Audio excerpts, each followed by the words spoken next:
We're going to do something brief but important. Father Leo Hetzler, as you may know, is our mentor and has backed and helped us with the Chesterton Society for so many years. He's a friend, a mentor, a teacher, and a marvelous resource. A couple little things about Father Hetzler before he gives his little presentation. Recently, a local filmmaker, Dave Esposito, did a little film on Father, and you can see this on the internet. It's called Father Soldier, and it's about Father's reminiscences of his World War II experiences. Father went to Aquinas High School, and immediately after high school, joined the Army and went to Europe to fight in that theater, and then his same division was the only Army division that was then transferred to the Philippines to finish up the war there. So Father had some quite unique experiences. Dave Esposito just thought Father's story was so interesting that he came up with this, and it's you can see this online at agricolamedia.com, and I recommend it. Those of you who are on my Chesterton email list will have it. Have this the email address of the site that's on, but it's charming. It's well worth seeing if you have the opportunity. Father has been for many years the chaplain of the Combat Infantrymen's Association, and has been around the world, saying mass and speaking at the various meetings and stuff like that. He's just being a soldier is an experience that made him the man he is. Father's a lover of literature. We'll be talking about books and writers, and you'll mention some book. And we were talking that last night about the mouse that roared, and we were describing the plot, and I was describing what it was that this little country came and seized. And Father says, "Oh yes, the Q bomb." It's like, how do you remember the Q bomb? When could he have read the mouse? I mean, it had to be a million years ago he read that book. Anyway, Father's memory is like that. It's amazing. And he always he had such a great appreciation for literature, for writers, and was for many years a teacher of literature at John Fisher. When Father was in graduate school, he studied English literature at Cornell. He was interested in Chesterton and was doing his graduate work on Chesterton. For at least one or two summers, I'm not sure, but he had the opportunity to go to England to work with Dorothy Collins, Chesterton's secretary. And there aren't a lot of people around who knew Dorothy Collins. So I wanted him to do a dedication to Dorothy Collins. In a way to read it into the record, but also kind of to recognize her as a really important person in the life of both of the Chestertons. So Father, the microphone is yours. Father Leo Hetzler.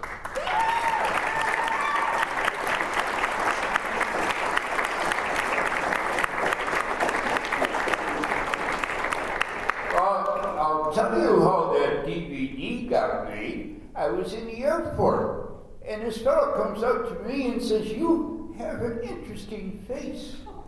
And I said to me, "I think I've been in too many barroom fights." But anyway, he said, "I don't know who you are or anything about you, but I would like to have an interview with you." So, 50 hours of interviews took place. And out of that, he took 30 minutes. There were certain facets that he found more interesting than others. So that's how that happened to get paid. Well, today now we have a very pleasurable moment in our speeches.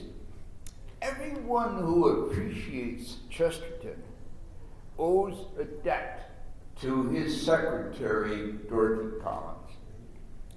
We at our Chesterton Conference today decided to pay her a moment of tribute. I myself owe her a personal debt because she was a great friend to me and did so much for me. I had sent her a copy of that Cornell thesis that Lou mentioned. It was titled On the Formation of Chesterton's Mind. And it was written with having only a microfilm of what what Maisie Ward called the notebook. So, when I paid my first visit to England, I wrote to Dorothy, asking for an appointment to visit her and to consider the idea of my staying at the White Hart Inn and look at the other notebooks that she had. Well, our meeting was so enjoyable and relaxing. And over tea, she said, "You will stay in Top Meadow next door. And every day or as often as you want, take an armful of these notebooks over to work on and examine in your room in Top Meadow." So I stayed the whole summer. And of course I had, another treasure was her recollections to draw upon. So she took me into a room filled with trunks. And, I filled with notebooks and albums filled with clippings. I felt like Jim Hawkins when Ben Gunn takes him to this hidden cave and shows him Captain Blackbeard's treasure. Well, let us go back to where Dorothy first came to the Chestertons. A little background here. In 1909, they moved from their Battersea apartment out into the countryside to a rural little town that the Americans call Beaconsfield, but which the English shortened to Beaconsfield. The Chestertons bought a triangular-shaped house called Overroads, because they had roads on either side of them, and they bought a meadow opposite. In the meadow, they built a studio that had a stage, a balcony for an orchestra on the back wall, and a study for Chesterton. It was in this studio that all the entertainment of dozens of people that would descend upon them for the weekend. Can you imagine George Bernard Shaw up on the stage, dressed in a costume of a jolly little elf? They had a circus of a time.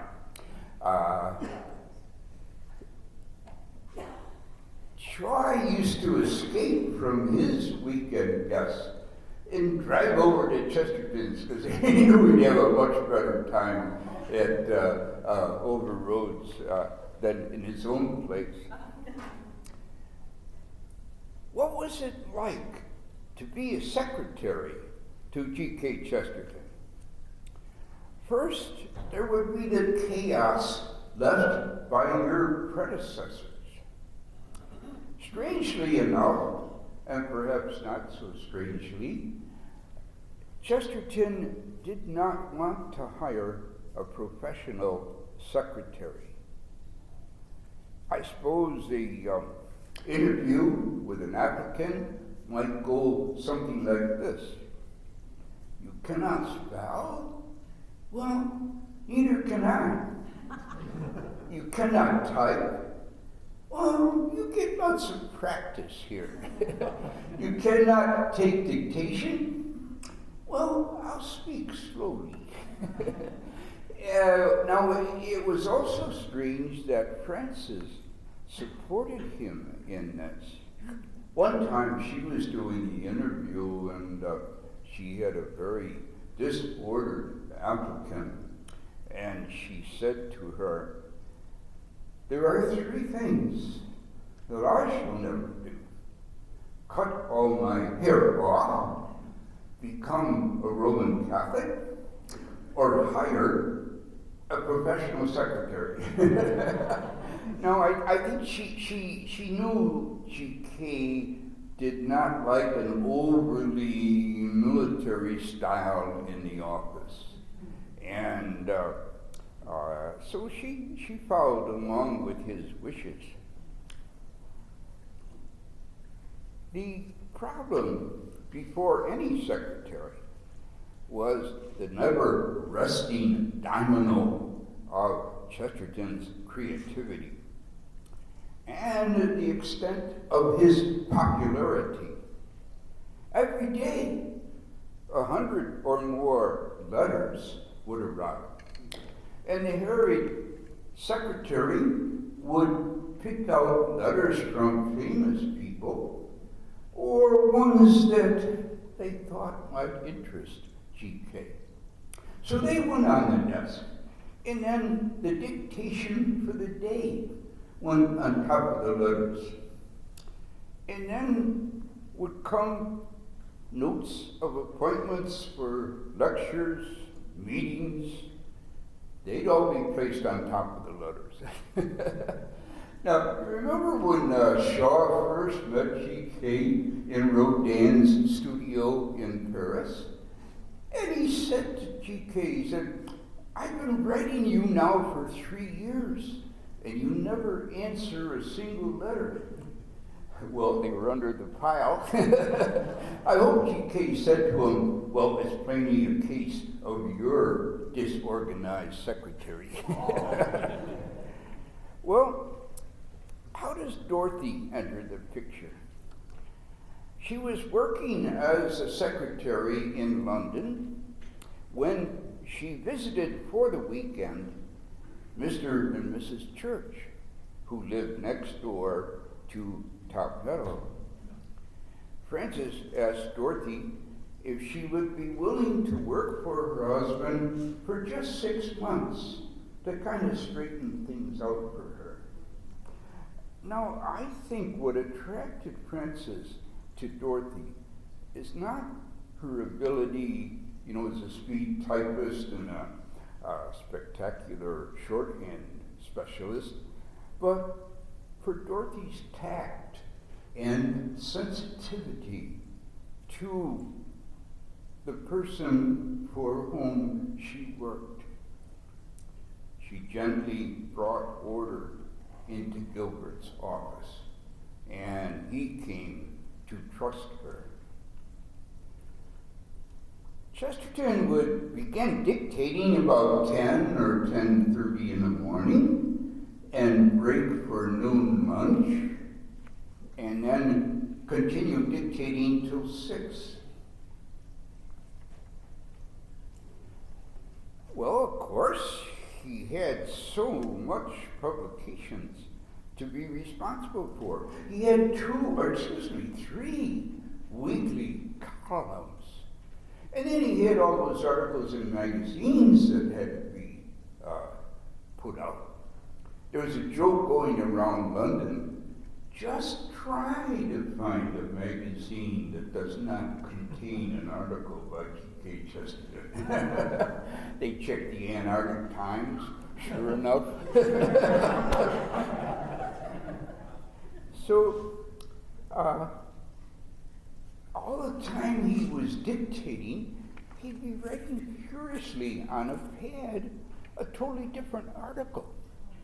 And when he tear up a whole bunch of sheets and then hand it to the secretary to be typed up, and amazing accuracy of thought that he would set down. When he looked over the typed pages of articles, he would only change the odd word here and there.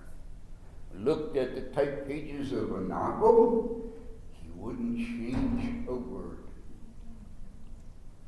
Dorothy told me that one morning he came in and said, you know, I think we ought to get after that Tommy thing. So he dictated the first 2 chapters in his book on St. Thomas Aquinas. And then he sent Dorothy to London, which is, they had a very fast railway service there, to go to certain bookstores and bring back the latest works on St. Thomas and about his life. She did that. He thumbed through the books and then turned around and dictated the rest of the book.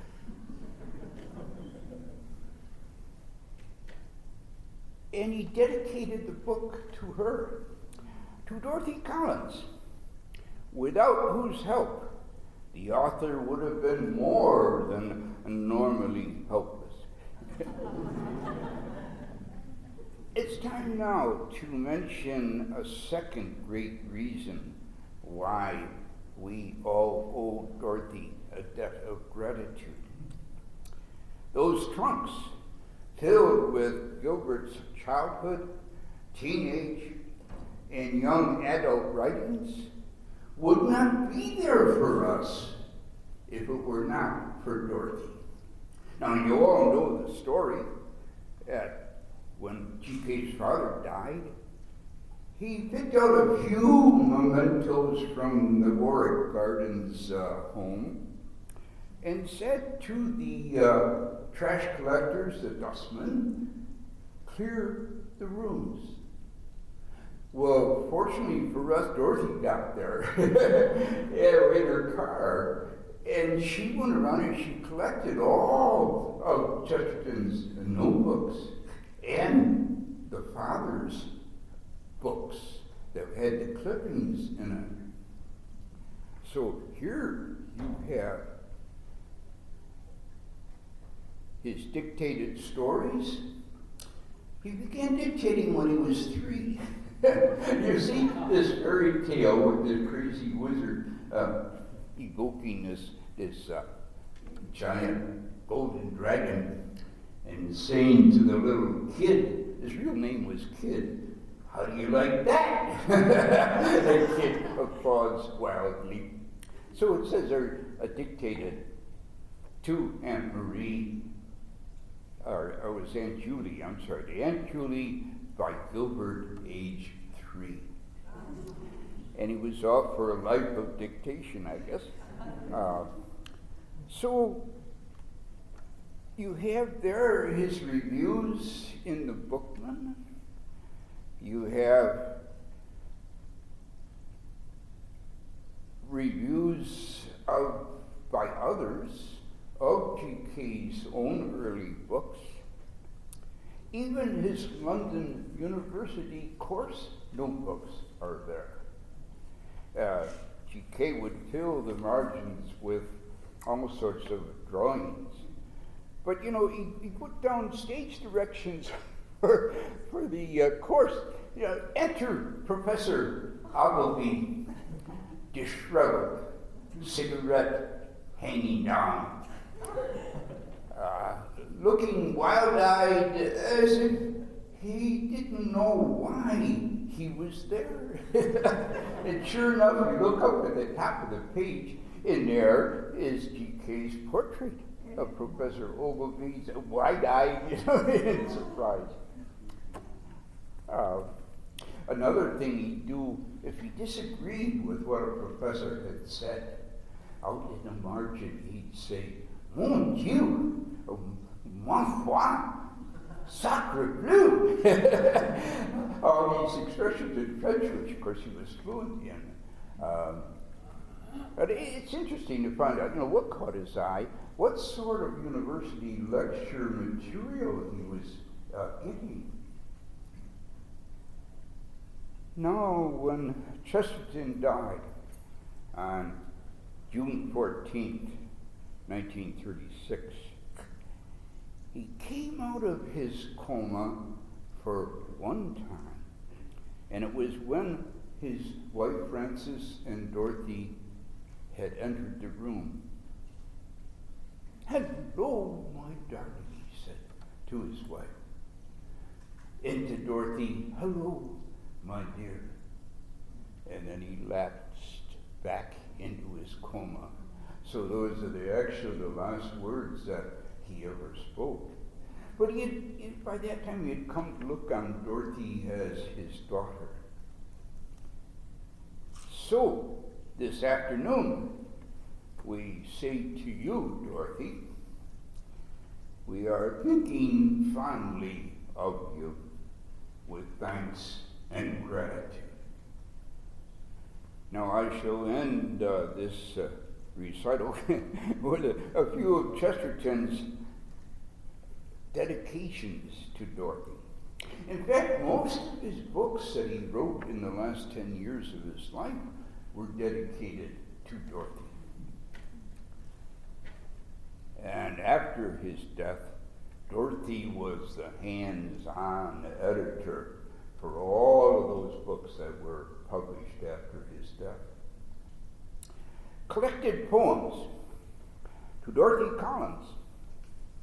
Here you watch the bard's career, month by month and year by year, writing verse, worse and worse and worse and worse. Chaucer. To Dorothy Collins, without whom this book would have been published upside down. All I survey. To Dorothy Collins, who really does the surveying. The well and the shadows. To Dorothy Collins, who bound these scattered pages into a sort of book. To one who binds from one who scatters. The Thing. To Dorothy Collins, G.K. Chesterton, author of Thanks, Old Thing, A Thing Like You, How to Pack Your Things, Tea Things and Night Things, Something Like a Thing, Thing, a Thong of Thick Fence, and other things. I think.